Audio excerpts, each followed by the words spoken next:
C. Compelling hook. First, 1525 seconds. At 18,000 miles per hour, the missile split into 24 warheads. I knew exactly what that meant, because I'd already watched the world die once. And when they laughed in my face, I realized something terrifying. This time, I wasn't going to save them. Intro C. ALLTOACTION. Next, 15-20 seconds. If you've ever been ignored, dismissed, or told you were crazy, only to later realize you were right all along, hit that like button, subscribe, and buckle up. Because this story isn't just about the end of the world. It's about what happens when the people who doomed us beg for a second chance and don't get one. Full narrative expansion. Main story. The end came quietly. The MIRV missile was beautiful in a terrible way. A silver needle gliding through space at 18,000 miles per hour, splitting into 24 thermonuclear warheads 500 miles above Earth, like a god casually snapping its fingers. Air defenses caught 10. The rest kept falling. 3,000 feet above the ground, directly over a major city. Time slowed to a crawl. 4 billion years of life had led to this single, silent second. Then, light. On the TV above the bar, the city vanished. Not burned. Not destroyed. Erased. People turned to ash mid-step. Buildings folded into nothing. History ended between one heartbeat and the next.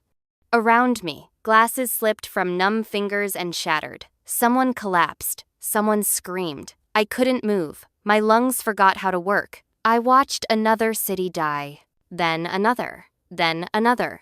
Nuclear warheads fell like rain. The newsfeed cut out. And then the bar exploded. I lived.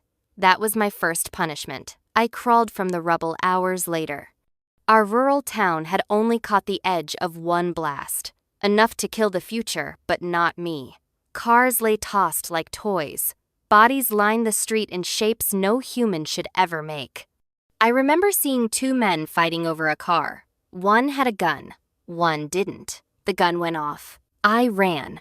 I stole a dead man's truck, his fingers still wrapped around the keys. He'd packed food, water, gas. He was 5 seconds from surviving the apocalypse. I wasn't thinking about morality. I was thinking about my family. They lived 100 miles away, in a major city.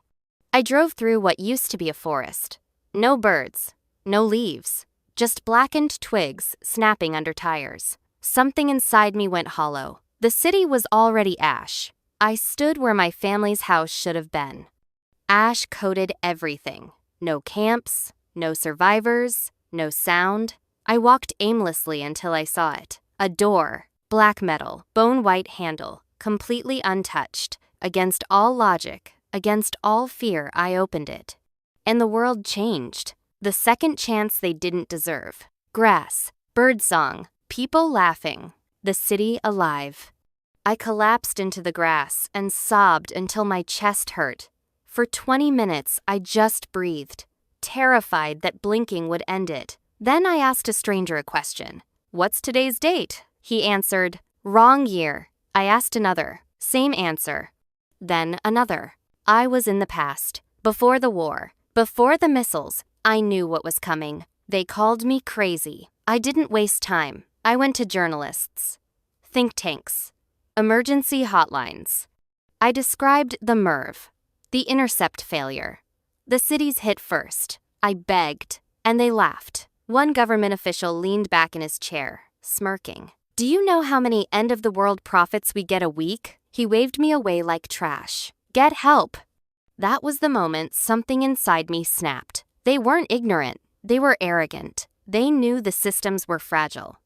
They knew escalation was possible. They just didn't care because they believed they'd be safe. The antagonist. His name was Director Halvorsen, head of Strategic Defense Oversight. The man responsible for the air defense gaps I watched fail on live television. He mocked me publicly, had me escorted out.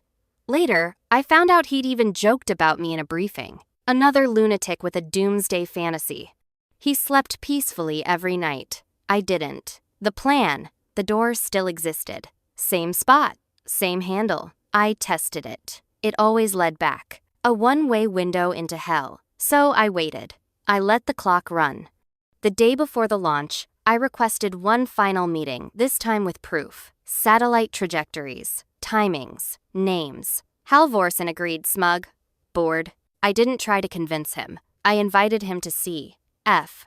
Climactic revenge payoff. We stood before the door. What is this? He scoffed. Your legacy, I said. I opened it. The sky on the other side burned white. Sirens wailed. Shockwaves rippled across ash. Halvorsen's smile vanished. That's impossible, he whispered. I shoved him through. He screamed as the heat swallowed him. I closed the door. Behind me, the park was peaceful. Children laughed, birds sang. For the first time since the war, my chest felt light. Justice doesn't always save the world. Sometimes, it just balances the scales. Reflective wrap-up, 15-20 seconds. They say revenge won't bring peace. Maybe that's true, but knowing the man who doomed us finally understood what he'd done. Even for 1 second, that mattered. OUTROCALLTOACTION, 15-25 seconds. If this story gave you chills, hit like, subscribe, and tell us in the comments.